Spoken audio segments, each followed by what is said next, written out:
Assalamualaikum warahmatullahi wabarakatuh.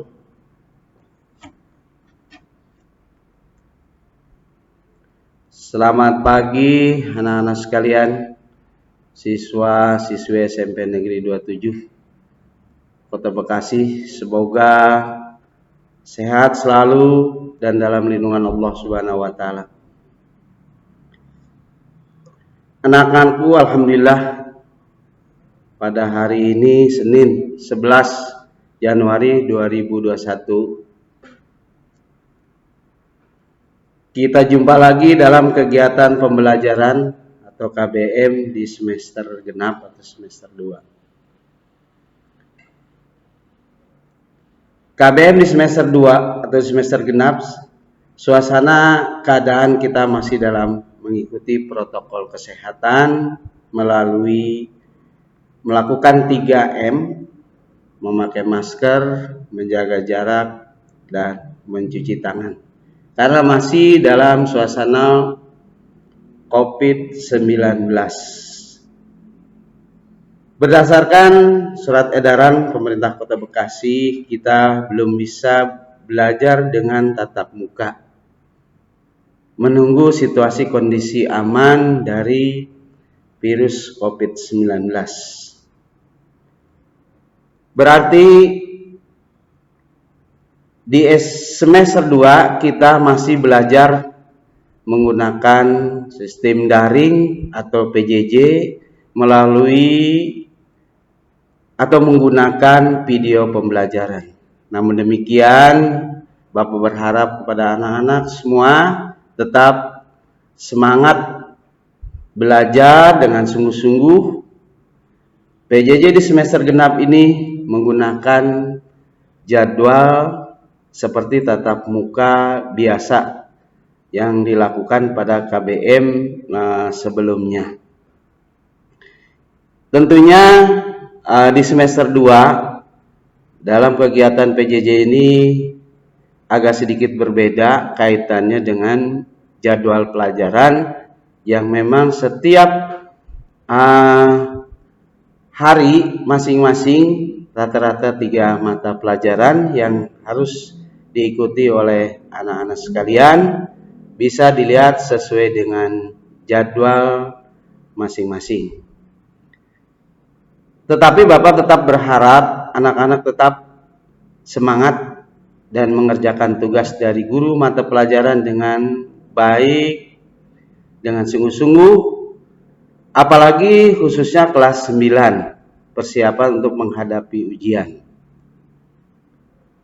Kemudian di PJJ semester 2 akan lebih intensif lagi kita data bagi anak-anak yang masih banyak kesulitan dalam mengikuti KBM, akan didata setiap bulannya dan dibantu solusinya yang terbaik sehingga kegiatan KBM walaupun melalui PJJ dan BDR bisa lebih maksimal lagi.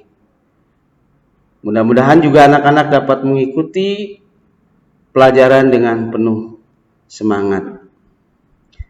Adapun hari ini tentunya pada hari Senin awal kita masuk di semester 2, Bapak akan menyampaikan materi khususnya pelajaran IPS di kelas 9. Tolong anak-anak bisa disimak. Tentang materinya yang akan Bapak sampaikan adalah perdagangan internasional. Apa itu internasional? Internasional itu adalah antara negara ke negara. Jadi bukan hanya satu negara, tapi bisa dikatakan tingkat dunia atau tingkat ASEAN. Perdagangan yang dilakukan oleh para pedagang internasional itu meliputi 2 kegiatan, yaitu ekspor dan impor. Definisi perdagangan internasional tentunya perdagangan antar negara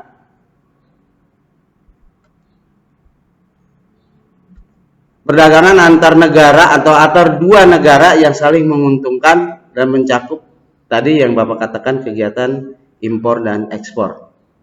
Impor dari kata im adalah masuk, berarti dari luar negeri ke dalam negeri. Ekspor artinya bisa dikatakan dari kata ek yang keluar, ekspor itu dari dalam negeri ke luar negeri. Tentunya dalam perdagangan internasional ini disebabkan oleh perbedaan antar ruang dan berbagai macam negara satu sama lain.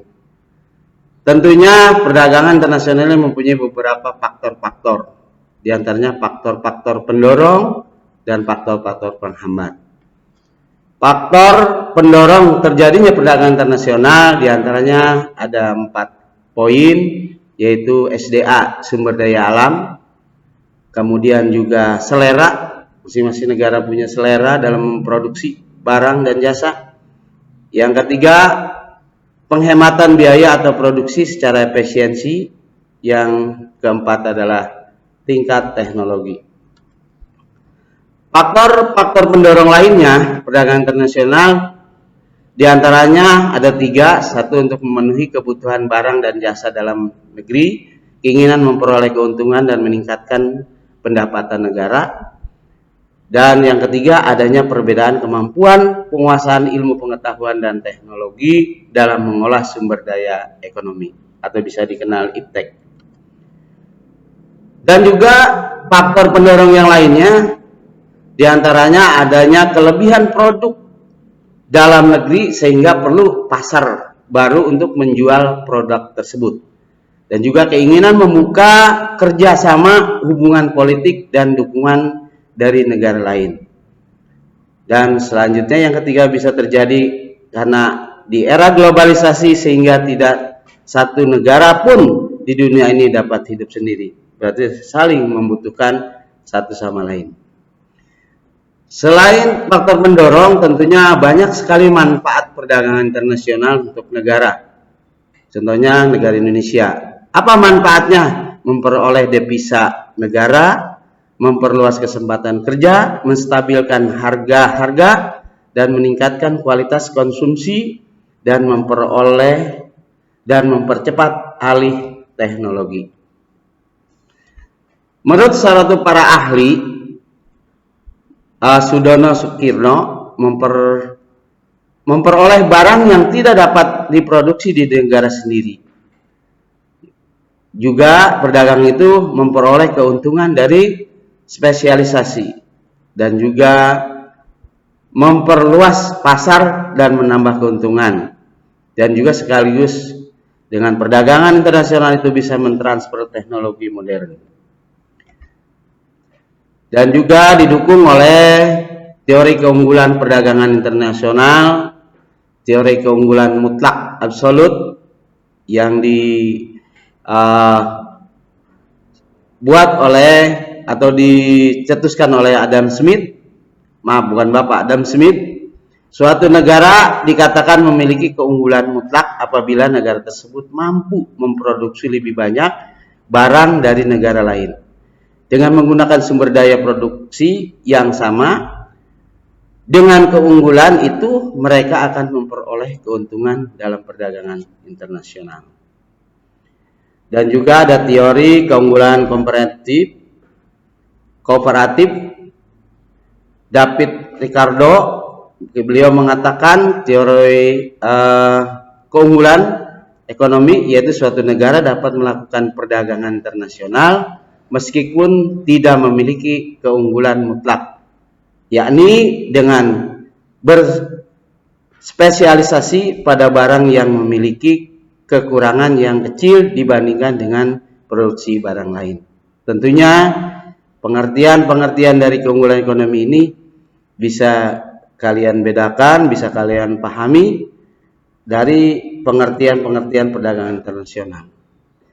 Kemudian tentunya dalam perdagangan internasional tidak lepas dari dampak hambatan dari kegiatan tersebut. Dampak terhadap produktivitas dan konsumsi negara yang bersangkutan bisa menurunkan biaya produksi melalui kenaikan tingkat produksi atau skala ekonomi, juga bisa meningkatkan produktivitas pekerja karena adanya spesialisasi, dan juga bisa meningkatkan kemampuan konsumsi masyarakat, dan juga bisa meningkatkan pilihan barang konsumsi masyarakat.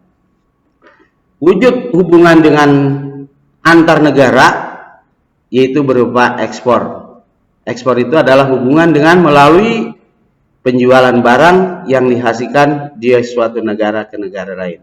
Impor, hubungan dagang dengan cara membeli barang dari luar negeri untuk kebutuhan dalam negeri. Kata singkatnya, ekspor itu adalah kita menjual dari dalam negeri ke luar negeri. Impor itu adalah kita mendatangkan, membeli dari luar negeri ke dalam negeri. Sehingga dengan perdagangan internasional kita bisa meningkatkan devisa negara.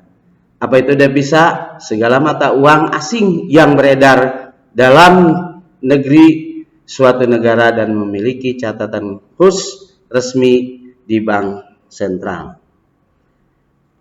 Fungsi devisa adalah merupakan alat tukar internasional, alat pembayaran luar negeri, dan alat stabilitas mata uang suatu negara. Sumber penerimaan devisa diantaranya berupa 3 poin: ekspor barang dan jasa, pinjaman luar negeri, bunga atau pendapatan investasi. Itulah barangkali sekilas tentang perdagangan internasional. Mudah-mudahan anak-anak sekalian bisa menyimak dan bisa memahami. Kemudian bisa kalian baca melalui buku belajar atau mungkin buku referensi kalian. Bisa kalian kerjakan melalui buku siswa, yaitu halaman 5, 6, dan 7 tentang perdagangan internasional. Ada kaitannya dengan definisi, faktor, manfaat, dan hambatan. Dan bisa kalian kerjakan soal-soal pada halaman 9 dan 10. Demikian, mudah-mudahan anak-anak sekalian, khususnya pelajaran IPS kelas 9 di SMP 27, mudah-mudahan kalian bisa memahami dan bisa menerapkan sesuai dengan dalam kehidupan kita sehari-hari, tentunya di abad 21 ini. Kita menyongsong globalisasi dalam meningkatkan ekonomi masyarakat. Terima kasih atas perhatiannya. Mudah-mudahan kita dalam selalu diberikan kesehatan dan selalu mengikuti protokol kesehatan. Terima kasih. Billahi taufiq wal hidayah. Wassalamualaikum warahmatullahi wabarakatuh.